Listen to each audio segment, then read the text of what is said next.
TVN ਦੇਖਣ ਵਾਲੇ ਸਮੁੱਚੇ ਦਰਸ਼ਕਾਂ ਨੂੰ ਦਵਿੰਦਰ ਸਿੰਘ ਬੈਨੀਪਾਲ ਵੱਲੋਂ ਪਿਆਰ ਅਤੇ ਸਤਿਕਾਰ ਸਹਿਤ ਸਤਿ ਸ਼੍ਰੀ ਅਕਾਲ। ਕਹਾਣੀ ਸੰਸਾਰ ਵਿੱਚ ਤੁਹਾਡਾ ਸਭਨਾਂ ਦਾ ਸਵਾਗਤ। ਅੰਮ੍ਰਿਤ ਕੌਰ ਬਡਰੁੱਖਾਂ ਦੀ ਲਿਖੀ ਕਹਾਣੀ ਪੇਸ਼ ਕਰਨ ਜਾ ਰਿਹਾ ਹਾਂ। ਕਹਾਣੀ ਹੈ ਲਫ਼ਜ਼ਾਂ ਦੀ ਤਾਕਤ।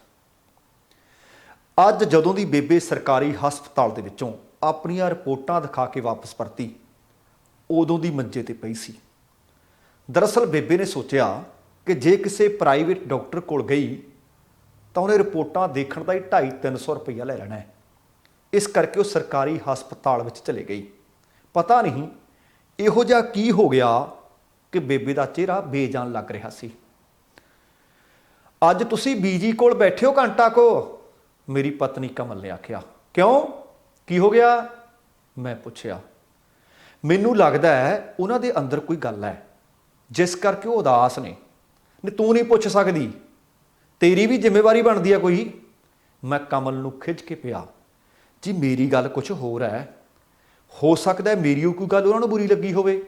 ਉਹ ਮੇਰੀ ਸ਼ਿਕਾਇਤ ਭਲਾ ਮੇਰੇ ਕੋਲ ਥੋੜੀ ਲਾਉਣਗੇ, ਕਹਿ ਕੇ ਮੁਸਕਰਾ ਪਈ। ਚੱਲ ਠੀਕ ਹੈ, ਪਹਿਲਾਂ 10-15 ਮਿੰਟ ਸੈਰ ਕਰਕੇ ਆਉਨੇ ਆ, ਫਿਰ ਹਨੇਰਾ ਹੋ ਜੂ। ਸੈਰ ਨੂੰ ਰਹਿਣ ਦਿੰਦੇ ਆ ਜੀ, ਤੂੰ ਆ ਜਾ ਚੁੱਪ ਕਰਕੇ, ਸਾਰਾ ਦਿਨ ਬਹਿ ਕੇ ਲੱਤਾਂ ਜੁੜੀਆਂ ਪਈਆਂ ਨੇ। ਮੈਂ ਆਖਿਆ। ਬੀਜੀ ਅਸੀਂ 10 ਮਿੰਟ ਘੁੰਮ ਕੇ ਆਉਨੇ ਆ, ਕਮਲ ਨੇ ਬੇਬੇ ਦੇ ਕਮਰੇ ਅੱਗੇ ਖਲੋ ਕੇ ਆਖਿਆ। ਮੇਰੀ ਤੇ ਕਮਲ ਦੀ ਕੋਸ਼ਿਸ਼ ਹੁੰਦੀ ਸੀ ਕਿ ਸ਼ਾਮ ਨੂੰ 15-20 ਮਿੰਟ ਸੈਰ ਜ਼ਰੂਰ ਕਰੀਏ।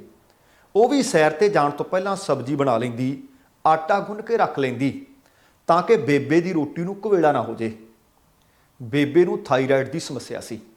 4 ਮਹੀਨੇ ਬਾਅਦ ਉਹਨਾਂ ਦਾ ਟੈਸਟ ਕਰਵਾਉਂਦੇ, ਘਟੇ ਵਧੇ ਦੇ ਹਿਸਾਬ ਨਾਲ ਗੋਲੀ ਡਾਕਟਰ ਰਿਪੋਰਟ ਦੇਖ ਕੇ ਉਹਨਾਂ ਨੂੰ ਫਿਰ ਦੇ ਦਿੰਦਾ। ਜੇ ਬੀਜੀ ਗੁੱਸੇ ਹੋ ਗਏ ਫਿਰ ਉਹਨਾਂ ਨੂੰ ਮਨਾਉਣਾ ਔਖਾ ਹੋ ਜੂ। ਮਿੰਨਤਾਂ ਕਰਨ ਤੇ ਵੀ ਨਾ ਉਹਨਾਂ ਨੇ ਰੋਟੀ ਖਾਣੀ ਹੈ ਨਾ ਆਪਣੇ ਤੋਂ ਖਾਧੀ ਜਾਣੀ ਹੈ। ਕਮਲ ਨੇ ਚਿੰਤਾ ਪ੍ਰਗਟਾਈ। ਅਸੀਂ ਬਸ 5-7 ਮਿੰਟਾਂ 'ਚ ਹੀ ਵਾਪਸ ਆ ਗਏ। ਹੁਣ ਬੁੜਿਆਂ ਨੂੰ ਕੌਣ ਸਿਆਣਦਾ ਹੈ, ਰੱਬ ਚੱਕ ਲੇ ਇਦੂ ਤਾਂ। ਬੇਬੇ ਸਾਨੂੰ ਦੇਖ ਕੇ ਉੱਚੀ ਉੱਚੀ ਸੁਣਾਉਣ ਲੱਗੀ ਤੇ ਫਿਰ ਰੋਣ ਲੱਗ ਪਈ। ਜਿਹੜੀ ਗੱਲ ਤੋਂ ਮੈਂ ਡਰਦੀ ਸੀ ਉਹੀ ਹੋ ਗਿਆ ਜੀ, ਹੁਣ ਸੰਭਾਲੋ ਜਾ ਕੇ, ਕਮਲ ਧੀਮੀ ਜਿਹੀ ਆਵਾਜ਼ 'ਚ ਬੋਲੀ। ਮੈਨੂੰ ਸਮਝ ਨਹੀਂ ਸੀ ਆ ਰਹੀ ਮੈਂ ਕੀ ਕਰਾਂ। ਕਮਲ ਨੇ ਮੇਰੇ ਵੱਲ ਅੱਖਾਂ ਕੱਢੀਆਂ ਤੇ ਸ਼ਾਇਦ ਬੁੱਲ੍ਹਾਂ ਅੰਦਰ ਦੰਦ ਵੀ ਕਰੀਚੇ। ਇਹੋ ਜਿਹੇ ਮੌਕੇ ਮੈਂ ਟਾਲਾ ਵੱਟਣ ਦੀ ਕੋਸ਼ਿਸ਼ ਹੀ ਕਰਦਾ ਸੀ। ਮੇਰੇ ਵਿੱਚ ਸਭ ਤੋਂ ਵੱਡੀ ਕਮਜ਼ੋਰੀ ਕਹਿ ਲਓ, ਸ਼ਾਇਦ ਇਹ ਕਮਜ਼ੋਰੀ ਹੈ ਮੇਰੀ। ਉਹ ਬੇਬੇ ਕੋਲ ਚਲੀ ਗਈ, ਮਗਰੀ ਮੈਂ ਵੀ ਚਲਾ ਗਿਆ। ਬੀਜੀ ਕੀ ਹੋ ਗਿਆ, ਕਮਲ ਨੇ ਪੁੱਛਿਆ। ਐਂ ਕਰਦੀ ਐ ਜਿਵੇਂ ਕੁਝ ਪਤਾ ਹੀ ਨਾ ਹੋਵੇ। ਆਉਣ ਸਾਰ ਮੈਂ ਤੈਨੂੰ ਰਿਪੋਰਟਾਂ ਦਿਖਾਤੀਆਂ ਸੀ, ਰਿਪੋਰਟ ਤਾਂ ਪਹਿਲਾਂ ਨਾਲੋਂ ਠੀਕ ਹੈ। ਡਾਕਟਰ ਰਿਪੋਰਟ ਦੇਖਣ ਸਾਰ ਮੈਨੂੰ ਕਹਿੰਦਾ, ਮਾਈ ਬਿਮਾਰੀ ਬੜੀ ਵਧਾ ਰੱਖੀ ਹੈ, ਮੈਨੂੰ ਤਾਂ ਕਿਸੇ ਚੱਜ ਦੇ ਡਾਕਟਰ ਤੋਂ ਦਵਾਈ ਦਵਾ ਦਿਓ। ਬੇਬੇ ਰੋਣੀ ਆਵਾਜ਼ ਵਿੱਚ ਆਖ ਰਹੀ ਸੀ। ਕਮਲ ਨੇ 4 ਮਹੀਨੇ ਪਹਿਲਾਂ ਵਾਲੀ ਰਿਪੋਰਟ ਅਤੇ ਹੁਣ ਤਾਜ਼ੀ ਰਿਪੋਰਟ ਮੇਰੇ ਦੋਵੇਂ ਹੱਥ ਤੇ ਰੱਖ ਦਿੱਤੀਆਂ। ਪਹਿਲੀ ਰਿਪੋਰਟ ਤੋਂ ਹੁਣ ਵਾਲੀ ਵਿੱਚ ਬਿਮਾਰੀ ਘਟੀ ਹੋਈ ਸੀ।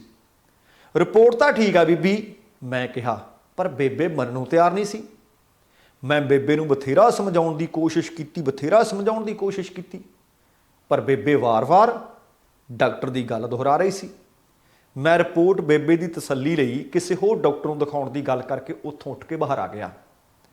ਕਮਲ ਨੇ ਰੋਟੀ ਵਾਲੀ ਥਾਲੀ ਮੇਰੇ ਹੱਥ ਵਿੱਚ ਫੜਾਈ। ਮੈਂ ਸਮਝ ਗਿਆ ਕਿ ਰੋਟੀ ਬੇਬੇ ਨੂੰ ਦੇਣੀ ਹੈ। ਮੈਂ ਥਾਲੀ ਲਈ, ਬੇਬੇ ਕੋਲ ਖੜਾ ਸੀ ਪਰ ਬੋਲਣ ਦੀ ਹਿੰਮਤ ਕੋਈ ਨਹੀਂ ਸੀ। ਸੋਚ ਰਿਹਾ ਸੀ ਜੇ ਕੁਝ ਬੋਲਿਆ ਬੇਬੇ ਨੇ ਰੋਣ ਲੱਗ ਪੈਣਾ ਹੈ।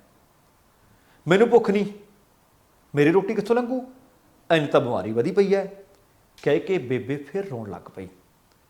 ਜੇ ਤੁਸੀਂ ਨਹੀਂ ਖਾਓਗੇ ਤਾਂ ਅਸੀਂ ਵੀ ਨਹੀਂ ਖਾਂਦੇ, ਕਮਲ ਨੇ ਰਸੋਈ ਵਿੱਚੋਂ ਆਵਾਜ਼ ਮਾਰ ਕੇ ਆਖਿਆ। ਮੇਰੇ ਵਾਰ-ਵਾਰ ਕਹਿਣ ਤੇ ਬੇਬੇ ਨੇ ਰੋਟੀ ਨਾ ਫੜੀ। ਮੈਂ ਥਾਲੀ ਰਸੋਈ ਵਿੱਚ ਰੱਖ ਕੇ ਪੌੜੀਆਂ ਜਾ ਚੜ੍ਹਿਆ, ਕਿਉਂਕਿ ਜਿੰਨਾ ਚਿਰ ਮੈਂ ਬੇਬੇ ਦੇ ਕੋਲ ਬੈਠੇ ਰਹਿਣਾ ਸੀ, ਬੇਬੇ ਨੇ ਰੋਣੋਂ ਨਹੀਂ ਸੀ ਹਟਣਾ। ਜਦੋਂ ਵੀ ਬੇਬੇ ਰੋਣ ਲੱਗ ਜਾਂਦੀ ਤਾਂ ਮੈਨੂੰ ਵੀ ਡੋਬੂ ਪੈਣ ਲੱਗ ਜਾਂਦੇ। ਬਿਨਾਂ ਕਸੂਰੋਂ ਹੀ ਆਪਣੇ ਆਪ ਨੂੰ ਅਪਰਾਧੀ ਸਮਝਣ ਲੱਗ ਜਾਂਦਾ। ਬੇਬੇ ਦਾ ਪੂਰਾ ਧਿਆਨ ਵੀ ਰੱਖਦੇ, ਫਿਰ ਵੀ ਮਹੀਨੇ ਕੁ ਬਾਅਦ ਬੇਬੇ ਇਸ ਤਰ੍ਹਾਂ ਸੁਣਾਉਂਦੀ ਰਹਿੰਦੀ ਜਿਵੇਂ ਅਸੀਂ ਬੇਬੇ ਦਾ ਖਿਆਲ ਹੀ ਨਾ ਰੱਖਦੇ ਹੋਈਏ। ਮੈਨੂੰ ਰਹਿ ਕੇ ਡਾਕਟਰ ਤੇ ਗੁੱਸਾ ਆ ਰਿਹਾ ਸੀ। ਕਈ ਡਾਕਟਰ ਹੁੰਦੇ ਨੇ ਮਰੀਜ਼ ਨੂੰ ਗੱਲਾਂ ਨਾਲ ਅੱਧਾ ਠੀਕ ਕਰ ਦਿੰਦੇ ਆ, ਪਰ ਆਹ ਕਿਹੋ ਜਿਹਾ ਡਾਕਟਰ ਬਈ, जिसने बेबे ਨੂੰ ਅੰਦਰੋਂ ਇੰਨਾ ਕਮਜ਼ੋਰ ਕਰ ਦਿੱਤਾ। ਮੈਨੂੰ ਬਹੁਤ ਚਿੰਤਾ ਹੋ ਰਹੀ ਸੀ ਬੇਬੇ ਦੀ। ਜਦੋਂ ਕਦੇ ਬੇਬੇ ਗੁੱਸੇ ਹੋ ਕੇ ਰੋਟੀ ਨਾ ਖਾਂਦੀ, ਅਸੀਂ ਵੀ ਭੁੱਖੇ ਹੀ ਸੌਂਦੇ। ਪਰ ਇੱਕ ਗੱਲ ਸਹੀ, ਬੇਬੇ ਨੂੰ ਦੁੱਧ ਪੀਤੇ ਬਗੈਰ ਨੀਂਦ ਨਹੀਂ ਸੀ ਆਉਂਦੀ। ਉਹ ਕੁਝ ਸਮੇਂ ਬਾਅਦ ਉੱਠਦੇ ਤੇ ਉੱਠ ਕੇ ਦੁੱਧ ਆਪ ਹੀ ਗਰਮ ਕਰਕੇ ਪੀ ਲੈਂਦੇ। ਪਰ ਅੱਜ ਮੈਨੂੰ ਤਾਂ ਬਹੁਤ ਭੁੱਖ ਲੱਗੀ ਹੋਈ ਸੀ। ਜੇ ਬੇਬੇ ਨੇ ਰੋਟੀ ਨਾ ਖਾਧੀ, ਸਾਥੋਂ ਵੀ ਕਿੱਥੇ ਖਾ ਹੋਣੀ ਸੀ। ਜਾਂ ਕਹਿ ਲਓ ਕਿ ਕਮਲ ਨੇ ਖਾਣ ਨਹੀਂ ਸੀ ਦੇਣੀ, ਕਿਉਂਕਿ ਉਹ ਆਖਦੀ ਹੁੰਦੀ ਹੈ ਭੁੱਖੀਆਂ ਆਂਦਰਾਂ ਸੁਰਾਪ ਦਿੰਦੀਆਂ ਨੇ, ਅਤੇ ਮਾਂ ਭੁੱਖੀ ਸੌਂਵੇ ਤੇ ਆਪਾਂ ਰੱਜ ਪੁੱਜ ਕੇ। ਇਹ ਗਲਤ ਹੈ ਬਈ। ਵੈਸੇ ਵੀ ਬੇਬੇ ਨੂੰ ਰੋਟੀ ਖਵਾਉਣ ਦਾ ਇਹੀ ਇੱਕ ਤਰੀਕਾ ਸੀ ਕਿ ਤੁਸੀਂ ਰੋਟੀ ਨਾ ਖਾਓ, ਤੇ ਫਿਰ ਆਖਦੀ ਹੁੰਦੀ ਸੀ ਅਸੀਂ ਵੀ ਨਹੀਂ ਖਾਂਦੇ। ਮੈਂ ਆਖਦਾ ਮੈਥੋਂ ਭੁੱਖ ਬਰਦਾਸ਼ਤ ਨਹੀਂ ਹੁੰਦੀ, ਮੈਨੂੰ ਖਾ ਲੈਣ ਦਿਆ ਕਰ, ਤੂੰ ਰਹਿ ਲਿਆ ਕਰ ਬੇਬੇ ਨਾਲ ਭੁੱਖੀ। ਮੇਰੀ ਗੱਲ ਕੁਛ ਹੋਰ ਹੈ, ਇਸ ਨਾਲ ਬੀਜੀ ਨੂੰ ਕੋਈ ਬਹੁਤਾ ਫਰਕ ਨਹੀਂ ਪੈਣਾ, ਉਹ ਆਖਦੀ। ਮੈਂ ਅੱਧਾ ਘੰਟਾ ਛੱਤ ਤੇ ਟਹਿਲਦਾ ਰਿਹਾ।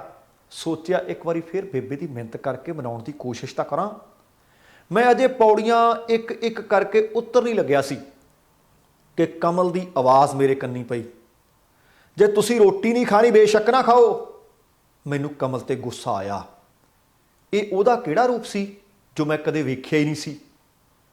ਪਰ ਇੱਕ ਗੱਲ ਹੈ, ਡਾਕਟਰ ਨੇ ਤੁਹਾਨੂੰ ਕਿਹਾ ਬਈ ਤੁਹਾਡੀ ਬਿਮਾਰੀ ਵਧੀ ਹੋਈ ਹੈ, ਜੇ ਤੁਸੀਂ ਹੁਣ ਕੁਛ ਨਾ ਖਾਧਾ ਰਾਤੋਂ ਰਾਤ ਬਿਮਾਰੀ ਹੋਰ ਵੱਧ ਜੂ, ਫਿਰ ਕਿਤੋਂ ਵੀ ਨਹੀਂ ਇਲਾਜ ਹੋ ਸਕਣਾ, ਤੁਹਾਨੂੰ ਹਸਪਤਾਲ ਵਿੱਚ ਦਾਖਲ ਹੋਣਾ ਪਊ। ਮੈਂ ਤੁਹਾਡੇ ਕੋਲ ਬੈਠੀ ਰਹੂੰ, ਫਿਰ ਤੁਹਾਡਾ ਪੁੱਤ ਭੁੱਖੜ ਭਾਣਾ ਡਿਊਟੀ 'ਤੇ ਜਾਇਆ ਕਰੂ। ਬੇਬੇ ਚੁੱਪ ਕਰਕੇ ਸੁਣ ਰਹੀ ਸੀ, ਪਰ ਕੁਝ ਨਾ ਬੋਲੀ। ਮੈਂ ਉੱਪਰਲੀ ਪੌੜੀ ਤੇ ਬੈਠਾ ਚੁੱਪ ਕਰਕੇ ਸੁਣਦਾ ਰਿਹਾ। ਬੀਜੀ, ਜਿਹੜੀਆਂ ਰੋਟੀਆਂ ਬਣਾਈਆਂ ਨੇ ਬਾਹਰ ਕੁੱਤਿਆਂ ਨੂੰ ਸੁੱਟਾਂ ਵਾਂ, ਸਾਨੂੰ ਵੀ ਭੁੱਖ ਨਹੀਂ, ਕਮਲ ਨੇ ਇੱਕੋ ਸਾਹੇ ਆਖ ਦਿੱਤਾ। ਇੱਕ ਡੰਗ ਰੋਟੀ ਨਾ ਖਾਣ ਨਾਲ ਬਿਮਾਰੀ ਕਿਵੇਂ ਵੱਧ ਜੂ? ਬੇਬੇ ਸ਼ਾਇਦ ਆਪਣੀ ਬਿਮਾਰੀ ਬਾਰੇ ਸੋਚ ਰਹੀ ਸੀ। ਜਿਹੜਾ ਆਪਾਂ ਖਾਣਾ ਖਾਂਦੇ ਆ, ਇਹਦੇ ਨਾਲ ਆਪਣਾ ਖੂਨ ਬਣਦਾ ਹੈ, ਆਪਾਂ ਨੂੰ ਬਿਮਾਰੀਆਂ ਨਾਲ ਲੜਨ ਦੀ ਤਾਕਤ ਮਿਲਦੀ ਹੈ। ਜੇ ਕੁਛ ਨਾ ਖਾਧਾ, ਬਿਮਾਰੀ ਲੜਨ ਦੀ ਤਾਕਤ ਘਟ ਜੂ, ਫਿਰ ਬਿਮਾਰੀ ਨੂੰ ਤਾਂ ਵਧਣਾ ਹੀ ਹੈ। ਕੋਈ ਜ਼ਰੂਰੀ ਨਹੀਂ ਬਈ ਰੋਟੀ ਖਾਣੀ ਹੈ, ਖਿਚੜੀ ਦਲੀਆ ਜੋ ਵੀ ਖਾਣਾ ਬਣਾ ਦਿੰਨੀ ਹੈ, ਪਰ ਭੁੱਖੇ ਨਹੀਂ ਸੌਣਾ। ਬੇਬੇ ਸਾਰਾ ਕੁਝ ਚੁੱਪਚਾਪ ਸੁਣ ਰਹੀ ਸੀ। ਚਲੋ ਤੁਹਾਡੀ ਮਰਜ਼ੀ ਹੈ, ਕਹਿ ਕੇ ਕਮਲ ਬਾਹਰ ਨੂੰ ਚਲੀ ਗਈ। ਉਸ ਨੂੰ ਮਹਿਸੂਸ ਹੋਇਆ ਕਿ ਬੇਬੇ ਤੇ ਉਸ ਦੀਆਂ ਗੱਲਾਂ ਦਾ ਅਸਰ ਜ਼ਰੂਰ ਹੋਇਆ। ਮੈਂ ਸੋਚ ਰਿਹਾ ਸੀ ਕੋਈ ਫਰਕ ਨਹੀਂ ਪਿਆ। ਬੇਬੇ ਨੂੰ ਇੰਨਾ ਕੁਝ ਕਹਿਣ ਦਾ ਮੇਰੇ ਵਿੱਚ ਹਿੰਮਤ ਨਹੀਂ ਸੀ ਉੱਠ ਕੇ ਹੇਠਾਂ ਜਾਣ ਦੀ। ਉੱਥੇ ਹੀ ਬੈਠਾ ਸੋਚ ਰਿਹਾ ਸੀ ਕਿ ਕੀ ਕੀਤਾ ਜਾਵੇ, ਅਤੇ ਆਪਣੇ ਆਪ ਨੂੰ ਮੈਂ ਹਾਰਿਆ ਹਾਰਿਆ ਮਹਿਸੂਸ ਕਰ ਰਿਹਾ ਸੀ। ਸੋਚ ਰਿਹਾ ਸੀ ਇਹ ਰਾਤ ਫਟਾਫਟ ਲੰਘੇ, ਸਵੇਰੇ ਬੇਬੇ ਦੀ ਤਸੱਲੀ ਲਈ ਕਿਸੇ ਹੋਰ ਡਾਕਟਰ ਕੋਲ ਲੈ ਕੇ ਜਾਵਾਂ। ਥੋੜੀ ਦੇਰ ਬਾਅਦ ਰਸੋਈ ਵਿੱਚੋਂ ਭਾਂਡੇ ਖੜਕਣ ਦੀ ਆਵਾਜ਼ ਆਈ। ਜਦ ਦੇਖਿਆ ਤਾਂ ਬੇਬੇ ਆਪਣੇ ਲਈ ਖੁਦ ਖਾਣਾ ਲੈ ਰਹੀ ਸੀ। ਕਮਲ ਬੇਬੇ ਨੂੰ ਖਾਣਾ ਦੇਖ ਕੇ ਬਾਹਰ ਹੀ ਰੁਕ ਗਈ। ਉਸਦੇ ਚਿਹਰੇ ਤੇ ਖੁਸ਼ੀ ਦੀ ਝਲਕ ਸੀ। ਮੈਂ ਵੀ ਖੁਸ਼ ਹੋ ਗਿਆ। ਬੇਬੇ ਨੂੰ ਕਿਸੇ ਵੀ ਤਰ੍ਹਾਂ ਕਮਲ ਨੇ ਖਾਣਾ ਖਾਣ ਲਈ ਮਜਬੂਰ ਤਾਂ ਕਰ ਦਿੱਤਾ। 10 ਮਿੰਟ ਨਾ ਤਾਂ ਕਮਲ ਅੰਦਰ ਆਈ, ਨਾ ਹੀ ਮੈਂ ਹੇਠਾਂ ਆਇਆ। ਬੇਬੇ ਨੇ ਰੋਟੀ ਖਾਧੀ, ਆਪਣੀ ਥਾਲੀ ਧੋ ਕੇ ਰੱਖ ਦਿੱਤੀ। ਬੇਬੇ ਆਪਣੇ ਬਿਸਤਰੇ ਤੇ ਜਾ ਕੇ ਪੈ ਗਈ। ਕਮਲ ਵੀ ਬਾਹਰ ਆ ਗਈ ਤੇ ਉਹ ਮੁਸਕਰਾ ਰਹੀ ਸੀ। ਤੂੰ ਕਿਵੇਂ ਬੇਬੇ ਨੂੰ ਡਰਾ ਰਹੀ ਸੀ ਕਿ ਬਿਮਾਰੀ ਵਾਧੂ? ਕਮਲ ਨੇ ਮੁਸਕਰਾਉਂਦਿਆਂ ਹੀ ਆਪਣੇ ਕੰਨ ਫੜ ਲਏ ਅਤੇ ਕਿਹਾ, ਮਿੰਨਤਾਂ ਤਾਂ ਤੁਸੀਂ ਕਰ ਲਈਆਂ ਸੀ ਨਾ, ਤੇ ਮੇਰੀਆਂ ਕੀਤੀਆਂ ਵੀ ਬੇਕਾਰ ਹੀ ਜਾਣੀਆਂ ਸੀ। ਮੈਂ ਰੋਟੀ ਖਾ ਲਈ ਜਿੰਨੀ ਕੁ ਮੈਨੂੰ ਲੋੜ ਤੀ। ਬੇਬੇ ਨੇ ਆਪਣੇ ਕਮਰੇ ਦੇ ਅੰਦਰੋਂ ਹੀ ਆਵਾਜ਼ ਮਾਰ ਕੇ ਕਿਹਾ, ਮੰਨ ਗਿਆ ਤੇਰੇ ਲਫ਼ਜ਼ਾਂ ਦੀ ਤਾਕਤ ਨੂੰ? ਕਿਉਂ ਡਾਕਟਰ ਦੇ ਲਫ਼ਜ਼ਾਂ ਵਿੱਚ ਤਾਕਤ ਘੱਟ ਸੀ? ਸਾਡੀ ਚੰਗੀ ਭਲੀ ਮਾਂ ਨੂੰ ਅਧਮਰੀ ਕਰ ਛੱਡਿਆ ਸੀ, ਕਮਲ ਨੇ ਮੁਸਕਰਾਉਂਦਿਆਂ ਆਖਿਆ। ਦੋਸਤੋ, ਇਹ ਸੀ ਲਫ਼ਜ਼ਾਂ ਦੀ ਤਾਕਤ।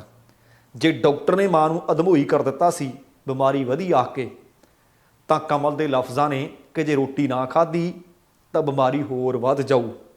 ਲਫ਼ਜ਼ਾਂ ਦੀ ਤਾਕਤ ਅਸਲ ਦੇ ਵਿੱਚ ਜੇ ਪਹਿਲਾਂ ਜਿੱਤੀ ਸੀ, ਤਾਂ ਦੂਸਰੇ ਲਫ਼ਜ਼ਾਂ ਦੀ ਤਾਕਤ ਨੇ ਪਹਿਲੇ ਲਫ਼ਜ਼ਾਂ ਦੀ ਤਾਕਤ ਦੇ ਉੱਤੇ ਜਿੱਤ ਪਾ ਲਈ। ਸੋ ਦੋਸਤੋ, ਇਹ ਸੀ ਕਹਾਣੀ ਕਿ ਜੋ ਅਸੀਂ ਕਹਿੰਦੇ ਹਾਂ, ਜੇ ਪੋਜ਼ਿਟਿਵ ਵੇ ਨਾਲ ਕਹਾਂਗੇ ਤਾਂ ਚੰਗੇ ਨਤੀਜੇ ਨਿਕਲਣਗੇ, ਜੇ ਮਾੜੇ ਤਰੀਕੇ ਨਾਲ ਕਿਸੇ ਨੂੰ ਆਖਾਂਗੇ ਤਾਂ ਉਹਦੇ ਮਾੜੇ ਨਤੀਜੇ ਨਿਕਲਣਗੇ।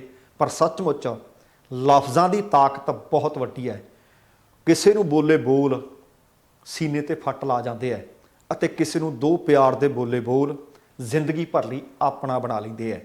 ਸੋ ਦੋਸਤੋ, ਇਹ ਸੀ ਅੰਮ੍ਰਿਤ ਕੌਰ ਬਡਰੁੱਖਾਂ ਦੀ ਕਹਾਣੀ ਲਫ਼ਜ਼ਾਂ ਦੀ ਤਾਕਤ।